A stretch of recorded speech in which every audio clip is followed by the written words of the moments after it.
A day in my life as a graduating student. Hi, ako si Bryle. Noon, wala akong pangarap.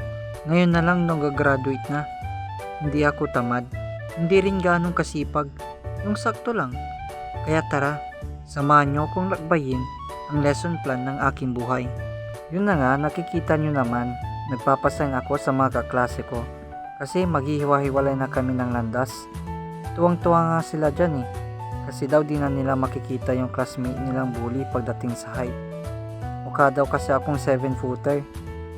Pero ang totoo niyan, deep inside, nalulungkot na sila kasi di na nila makikita yung cuteness ko. I mean, the height. Tama na nga, kwento ko kung paano ko naisip na gawin ito. Habang nag-scroll kasi ako sa SOCMED, napanood ko yung sa ibang bansa, nagpapasign siya ng white t-shirt. Kaya naisip ko, what if gawin ko rin sa mga classmate ko? Actually, matagal ko nang napanood yun, kaso hindi ko pa ginawa kasi di pa tapos yung revalida namin. Baka hindi pumasay, sayang naman yung pentel pen. Pero mas sayang pa rin yung piliin mo yung iba over me. Joke lang pala, baka may magalit.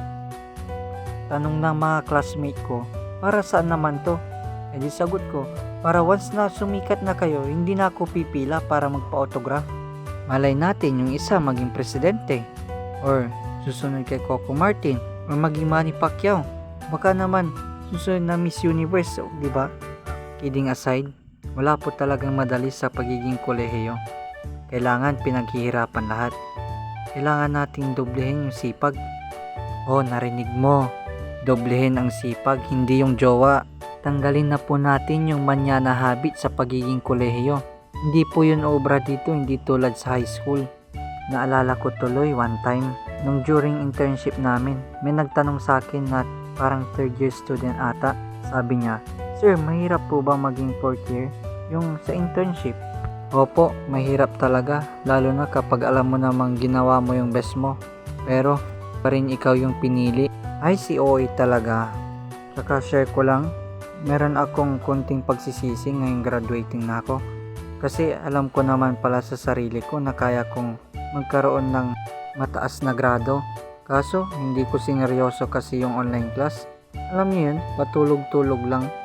Ala, nabooking na ako. Sorry pala sa mga naging teacher ko na online class na tinutulugan ko na hindi nila alam. Kaya payo ko po sa mga incoming first year college. Kung alam nyo sa sarili nyo at gusto nyo na magkaroon ng mataas na grado pagdating ng graduation, gawin nyo na po yung best nyo una pa lang. Pakita nyo na kung sino talaga kayo. Pero hindi ko naman sinasabi na magsunog lang kayo na magsunog ng kilay throughout your college life. Dapat siguraduhin nyo rin na na-enjoy nyo yung ginagawa nyo. Kasi mahalaga na minamahal mo at na-enjoy mo yung ginagawa mo. Para at the end of the day, kung ano man ang maging result, magiging masaya ka. Tulad nitong ginagawa ko ngayon. Tagal ko na gustong mag-vlog kaso wala pa akong sapat na hiya para gawin yon. At isa pa po na aking natutunan sa pagiging kolehiyo, mahalaga pala talaga ang nagsusulat habang nakikinig sa discussion.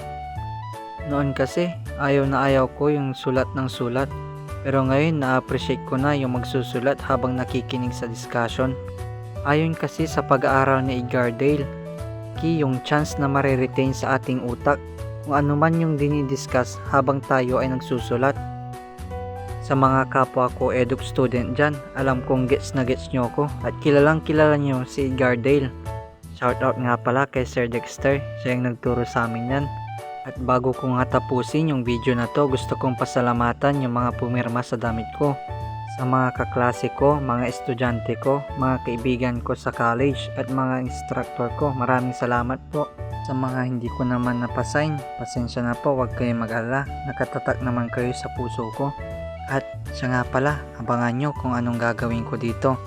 Yun lang muna sa video na to, kaya bye bye!